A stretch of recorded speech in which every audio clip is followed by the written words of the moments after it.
حضرات ایک صلوات پڑھیں بابا اعوذ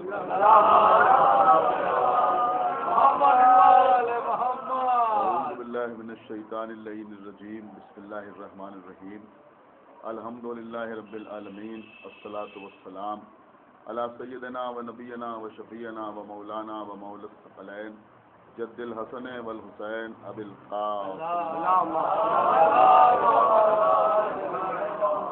وعلى اہل بیتہ الطیبین الطاہرین المعصومین المظلومین المنتخبین المنتجبین الذین اذهب اللہ عنہم الرجس وطہرہم تطہیرا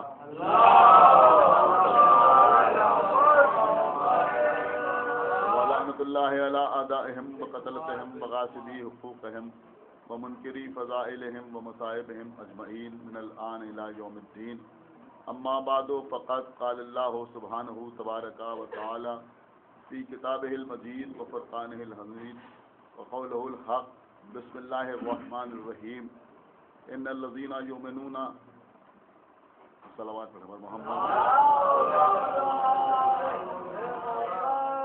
یا ایھا الذین آمنوا اطیعوا اللہ واطیعوا الرسول واولی الامر منکم صلوات پر بہت ہی مشہور و معروف آیہ مبارکہ ہے، اس کی تلاوت کے شرف میں نے آپ حضرات کے سامنے کیا ہے۔ اس آیہ مبارکہ میں ارشاد رب العزت ہو رہا ہے کہ اے ایمان لانے والوں، اللہ کی اطاعت کرو اور اس کے رسول کی اطاعت کرو اور ان کی اطاعت کرو کہ جن کو تمہارے درمیان صاحب امر قرار دیا گیا ہے۔ عزیزوں، جب اس آیہ مبارکہ کی تلاوت کی جاتی ہے تو اللہ کے سلسلے میں یا رسول کے سلسلے میں کسی قسم کی کوئی بحث نہیں ہوتی۔ جو بحث ہوتی ہے وہ اولی الامر کے سلسلے میں ہوتی ہے کہ حقیقت میں اولی الامر کسے مانا جائے اور اولی الامر کسے سمجھا جائے۔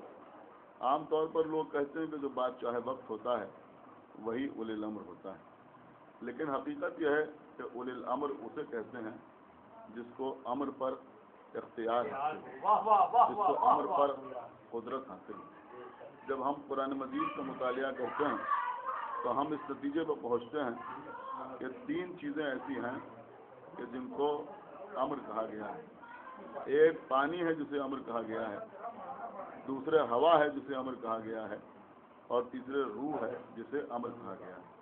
اس کا مطلب یہ ہوا کہ جس کا اختیار پانی پہ ہو وہ اولی الامر کہلائے گا، جس کا اختیار ہوا پہ ہو وہ اولی الامر کہلائے گا، اور جس کو روح پہ اختیار حاصل ہو وہ اولی الامر کہلائے گا۔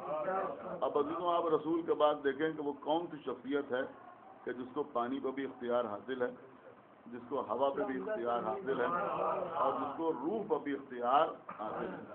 تو ہم دیکھتے ہیں کہ مولا کائنات ہیں کہ ایک مرتبہ سیلاب آ گیا، دریا کا پانی آگے بڑھنے لگا اور لوگ مولا علی کے قریب آئے۔ شیخ مفید نے اپنی کتاب الارشاد میں تحریر کیا ہے اور آنے کے بعد کہا کہ یا علی سیلاب آ گیا ہے، بستیاں ڈوب رہی ہیں، مویشی مر رہے ہیں، کھیتیاں تباہ ہو رہی ہیں، ہم برباد ہو رہے ہیں۔ تو میرے مولا ایک عصا لے کے اپنے گھر سے نکلے اور وہاں تک آئے کہ جہاں تک پانی آ چکا تھا۔ مولا علی عصا لے کے آگے بڑھتے جاتے تھے، پانی پیچھے ہٹتا جاتا یہاں تک کہ پانی اپنی سابقہ حدود میں داخل ہو گیا، لیکن جوش اعجاز مولا کائنات کم نہ ہوا۔ علی نے اور اشارہ کیا، پانی اور کم ہوا۔ مولا علی نے اور اشارہ کیا، پانی اور کم ہوا۔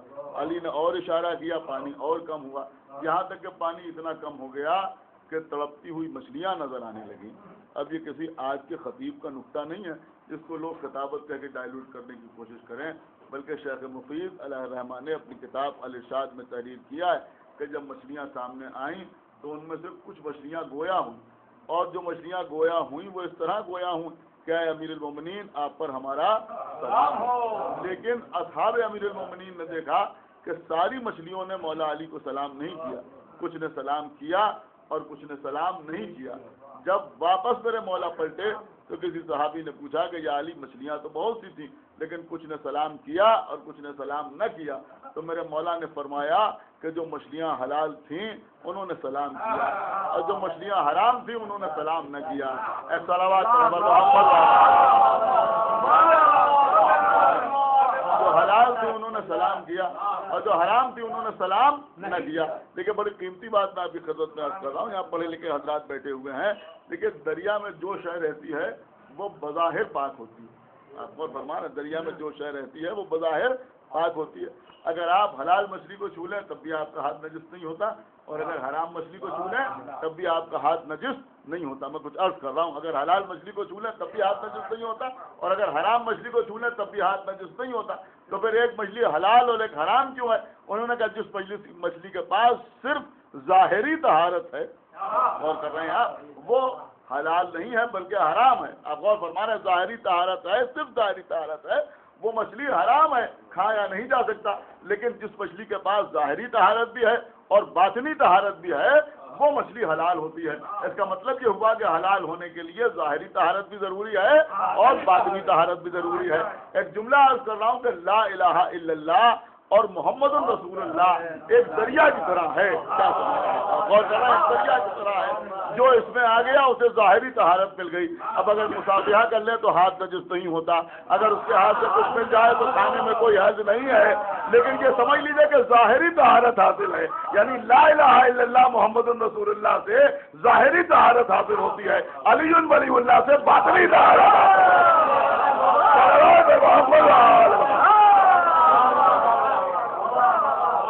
تو پانی امر ہے.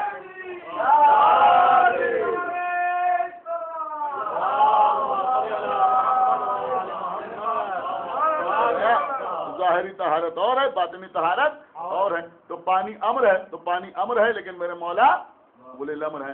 اب اور آگے بڑھیے کہ ہوا امر ہے, کہ اگر ہوا امر ہے تب بھی مولا علی ولی الامر ہے. کیسے ولی الامر ہے؟ خیبر کی جنگ ہو رہی ہے, مولا علی کے ہاتھوں میں باب خیبر ہے اور خیبر کے اوپر لشکر ہے, اور اصحاب رسول سے کہہ رہے ہیں کہ اللہ کے رسول آپ دیکھ رہے ہیں علی کے ہاتھوں کے اوپر باب خیبر ہے اور اس کے اوپر لشکر ہے. تو رسول اللہ نے فرمایا کہ تم ہاتھوں کو دیکھ رہے ہو اور میں پیروں کو دیکھ رہا ہوں. تو علی کے پیر ہوا کے دوست کے اوپر ہیں. یہاں معلوم ہوا کہ اگر ہوا امر ہے تو علی ولی الامر ہے. صلوات محمد. میرے مولا نے کوفے کی مسجد سے خطبہ دیا جس میں فرمایا کہ مجھ سے جو پوچھنا ہو پوچھو, سلونی قبل ان تبتدونی, جو تمہیں سوال کرنا ہو مجھ سے سوال کرو قبل اس کے کہ تم مجھے کھو بیٹھو. غور کریں آپ, فرمایا میں زمین سے زیادہ آسمان کے راستوں سے واقف ہوں. لوگوں نے ایک بڑھیا کو تیار کیا اور اس نے کہا کہ تم اپنے بیٹے کو مردے کی شبیہ بنا دو اور اس کو لے کے مولا علی کے پاس چلو. چل کے کہنا کہ یا علی میرے بیٹے کی نماز جنازہ پڑھا دیجئے. جب علی نماز جنازہ پڑھا دیں تو کہنا کہ آپ آسمان کی باتیں جانتے ہیں, چادر کے نیچے کی بات نہیں جانتے. چادر کے نیچے زندہ ہے, آپ نے اس کی نماز جنازہ پڑھا دی. میں کہوں گا کم عقلوں, اس سے کہہ رہے ہو چادر کے نیچے کی بات نہیں جانتے, تو چادر کے نیچے آ جائے تو آئے تطہیر نہ ہو جائے.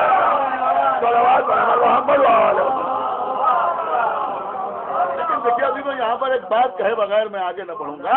بہت توجہ آپ حضرات کی چاہتا ہوں کہ بڑھیا اپنے بیٹے کو مردے کی شبیہ بنانے کے لیے تیار ہو گئی. غور کر رہے ہیں, ہمیں اس پر حیرت نہیں ہوتی کہ مولا علی کے نماز پڑھانے سے وہ مردہ کیسے ہو گیا اور علی کے ٹھوکر لگانے سے زندہ کیسے ہو گیا.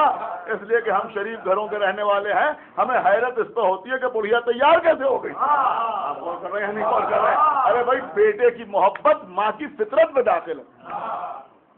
کہ یہاں عزت دار گھرانوں کے لوگ بیٹھے ہوئے ہیں, میرے خیال میں جن لوگوں کی والدہ باحیات ہیں ان کو اس بات کا احساس ہوگا, اور اگر کسی کی والدہ حیات نہیں ہے تو ان کی زندگی میں ہو سکتا ہے کبھی آپ کو ایسا تجربہ ہوا ہو کہ اگر ماں کے سامنے کوئی بچہ ماں کے سامنے سر سے چادر اوڑھ کے لیٹ جائے تو ماں آگے بڑھ کے چہرہ کھول دیتی ہے. صلوات محمد